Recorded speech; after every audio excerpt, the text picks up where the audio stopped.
बिस्मिल्लाहिर्रहमानिर्रहीम। अस्सलाम वालेकुम। मैं समी इब्राहिम हूँ, मेरे साथ हैं जनाब फ़खर रहमान साहब। आज हम बात करेंगे प्रैक्टिस एंड प्रोसीजर एक्ट का जो वर्डिक्ट है, उसको बुनियाद बना के साबिक़ वज़ीर कानून आज़म नज़ीर तारड़ का ये कहना है कि अब नवाज़ शरीफ साहब की जो नाअहली है मुस्तकिल, वो ख़त्म हो चुकी है। एक और दूसरे एक्ट के ज़रिए अब उनको अपील का भी हक़ जो है ना, वो 9 जजेस ने दिया है सुप्रीम कोर्ट में, फुल कोर्ट ने। तो कुछ लोगों का ख़्याल है कि अभी ये मसला जब नवाज़ शरीफ साहब अपने कागज़ात नामज़दगी दाखिल कराएंगे तो उठेगा और ये बहस सुप्रीम कोर्ट तक जाएगी कि क्या वो अहल हैं या नहीं। तो मेरे साथ फ़खर रहमान साहब, इनसे पूछते हैं। Fakhar, what do you think कि ये नवाज़ शरीफ साहब की अब जो नाअहली है, ये अगर घुमा फिरा के हम बात करें, कान इधर से पकड़ने की कोशिश करें, तो लगता है आपको कि नाअहली से अब बच निकले हैं नवाज़ शरीफ साहब? देखें, जो पाकिस्तान मुस्लिम लीग नून है, उसने बज़ाहिर 2-3 रास्ते जो थे वो मुतय्यन किए थे कि किस तरह से मियां नवाज़ शरीफ जो हैं, उनकी जो पनामा केस में ताहयात नाअहली थी, उसको ख़त्म किया जा सके। एक तो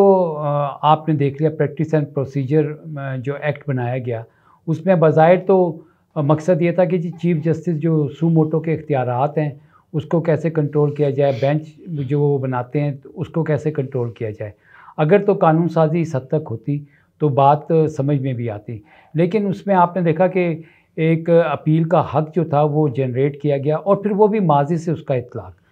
और फिर उसमें जो था वो टाइम पीरियड भी रखा कि 30 दिन के अंदर, 14 दिन के अंदर जो है ना मुकदमा फ़िक्स भी होगा, हेयरिंग के लिए पिटीशन भी होगी। तो अब ये केस तो पूरी पाकिस्तान में जो है वो देखा गया कि किस तरह से जो थे इसके मकासद थे, जजेस के जो रिमार्क्स थे, उससे भी बहुत सारी चीज़ें जो थी वो खुलकर सामने आ गई। अब कल जो फ़ैसला आया है, उसके फ़ैसले की रूह से माज़ी से इत्लाक़ तो उसका ख़त्म हो गया है और 9 जजेस ने ये फ़ैसला दिया कि अपील जो है वो आइंदा 184 का जो केस है उसमें हो सकेगी। अब इलेक्शन एक्ट के अंदर जो इन्होंने कानून पास किया 62(1)(f) के तहत कि जी सिर्फ 5 साल के लिए जो है ना कोई डिस्क्वालिफ़िकेशन मैटर करेगी, और उसको ये इंटरप्रेट करना चाहते हैं मियां नवाज़ शरीफ की कि जी वो 5 साल हो गए हैं और लिहाजा मियां नवाज़ शरीफ जो हैं वो इलेक्शन के लिए अहल होंगे।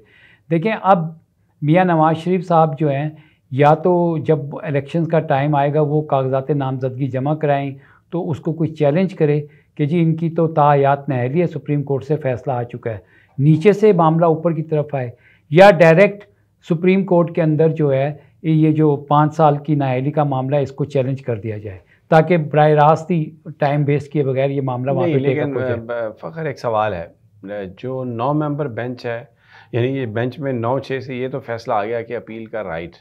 लेकिन साथ ही 8-7 से बेंच ने ये कहा कि ये रेट्रोस्पेक्टिव नहीं है, माजी के केसेस में इसका इतलाक़ नहीं होगा, ये बात भी उन्होंने तय कर दी। अब अगर मियाँ साहब ये मामला आता है और मियाँ साहब कहते हैं जी मैं अब अपील कर रहा हूँ कि मेरी जो नाअहली है वो 5 साल की थी, वो तो ख़त्म हो गई है, तो ये जो एक्ट है, तो जो असूल है वो तो एक ही है, वो एक्ट भी जो है वो भी उसी दिन से शुरू होगा जिस दिन वो इन्फोर्स हुआ।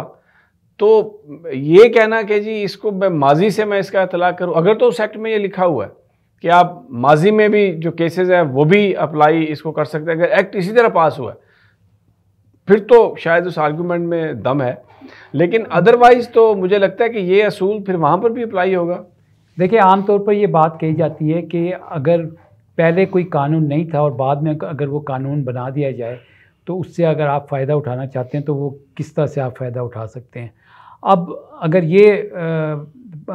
डिफेंस रखा जाए उनकी तरफ से कि जी मेरी अहलियत जो थी ना वो तो अब इस कानून के तहत 5 साल तक की ख़त्म हो गई है, अब लाइफ टाइम डिस्क्वालिफ़िकेशन नहीं है। सवाल ये खड़ा होता है कि वो जो लाइफ टाइम डिस्क्वालिफ़िकेशन का सुप्रीम कोर्ट का फ़ैसला है वो तो अपनी जगह पे बरकरार है, उनकी जो कन्विक्शन है, कन्विक्शन जो है वो सुप्रीम कोर्ट से हुई है। अब उस कन्विक्शन को, लाइफ टाइम कन्विक्शन को, जब तक कि आप 62(1)(f) में अमेंड ना करें, 2/3 अक्सरियत से अमेंडमेंट ना लेकर आएं, आपको अक्सरियत चाहिए, उसके लिए अक्सरियत चाहिए। लेकिन यहाँ पे जो टेक्निकली जो खेल खेला गया है और खेलने की कोशिश की गई है वो ये है कि हम डायरेक्ट जो ताहयात नहली है उस केस में अपील नहीं करेंगे। हम ये 5 साल का जो मामला है, अगर इसको कोई कंटेस्ट करेगा सुप्रीम कोर्ट में, तो फिर वहाँ पे जाके जब वो ये कहेगा कि जी इनकी तो ताहयात नहली है, ये तो नहीं लड़ सकते, तो वो एक सब्जेक्ट ऑफ डिबेट बन जाएगा। मतलब आप ये कह रहे हैं कि क्लियर नहीं है, it is a subject of debate and it is up to the again bench of. जी हाँ, ये उस वक्त सुप्रीम कोर्ट में अगर ये मामला आता है तो ये फिर इस दफ़ा भी मिठाई इन्होंने कुछ पहले नहीं खा ली? वो तो हमेशा से आपको पता ही है कि ये मिठाई जो है वो पहले खा लेते हैं। और जिस तरह से आज़म तारड़ साहब जो हैं और दूसरे जो तारड़ साहब हैं वो ये दावे कर रहे हैं कि जनाब मियां नवाज शरीफ जो है ना, और इसहाक डार भी ये कह रहे थे कि नहीं जी 5 साल की उनकी वो जो थी वो अब वो कानून आ गया और अब वो इलेक्शन लड़ने के लिए अहल हैं। तो ये उनको एक ऐसा शरबत पिला रहे हैं जिसमें मियां नवाज शरीफ साहब को मिठास ही महसूस हो रही है। लेकिन ये सारा मामला जो है जब सुप्रीम कोर्ट में आएगा तो उस वक़्त देखा जाएगा। लेकिन बज़ाहिर अगर आप देखें तो नवाज शरीफ की ये बुरी खबर थी कल कि क्योंकि वो माजी में इसका इतलाक़। अच्छा ये मुझे बताइए, काजी फ़ायज़ ईसा साहब, ये 8-7 से फ़ैसला आया और काजी साहब 7 के साथ थे, तो उनका जो वो करना चाह रहे थे, जो डिलीवर करना चाह रहे थे मियाँ साहब को, वो तो नहीं कर सके। हाँ देखें, वो तो मैंने जैसे आपको बताया ना कि असल मोटिव तो इस एक्ट में ये था कि मियाँ साहब को अपील का हक मिल जाए। तो वो पॉलिटिकल ऑब्जेक्टिव जो था जिसके लिए बड़ी काजी फ़ायज़ साहब की जलसों में, जुलूसों में, लॉन्ग मार्चेस में बहुत तारीफ़ें की गई, इंतज़ार किया गया। हाँ, ज़ालिमों काजी आ रहा है। और फिर उनको पार्लियामेंट में भी बुलाया गया था और वो चले भी गए थे। और फिर काजी साहब ने ये भी कहा था और उन्होंने कैसी पार्लियामान को बेसिकली जहाँ पर लोटे जमा थे और वो लोग थे जिन्होंने लेजिस्लेशन की है अपनी अरबों रुपए की करप्शन को छुपाने के लिए, उन्होंने उसको विल ऑफ पीपल और पार्लियामान को आवाम की नुमाइंदा करार दिया। जी हाँ, और फिर ये भी देखें कि वो पार्लियामेंट जो इलेक्शंस 90 दिन के अंदर जिसके होने हैं, यानी कि उसके मारिज़े वजूद में आने के लिए एक इलेक्शन का प्रोसेस जो है वो 90 दिन के अंदर मुकम्मल होना है, उसके लिए वो लोग बिल्कुल परेशान नहीं हैं। लेकिन पार्लियामेंट सुप्रीम है, इसको सुप्रीम कोर्ट से डिक्लेयर कराने के लिए जिस तरह से पर तोले गए वो कल सामने बात आ गई। लेकिन मैं आपको एक बात बताऊं कि मैं जो 5 जजिस साहिबान थे जिसमें justice Ijazul Ahsan, justice Munib, justice Ayesha और जस्टिस मुज़ाहिर नकवी और ये जो शामिल थे, मैं उनको खराज तहसीन पेश करूँगा कि जितनी भी रुकावटें आईं उसके बावजूद वो असूली मौक़िफ़ पर कायम रहे कि 2/3 अक्सरियत के बगैर ना तो अपील का हक जनरेट हो सकता है, ना ही ख़त्म किया जा सकता है जब तक कि 184(3) में ना किया जाता।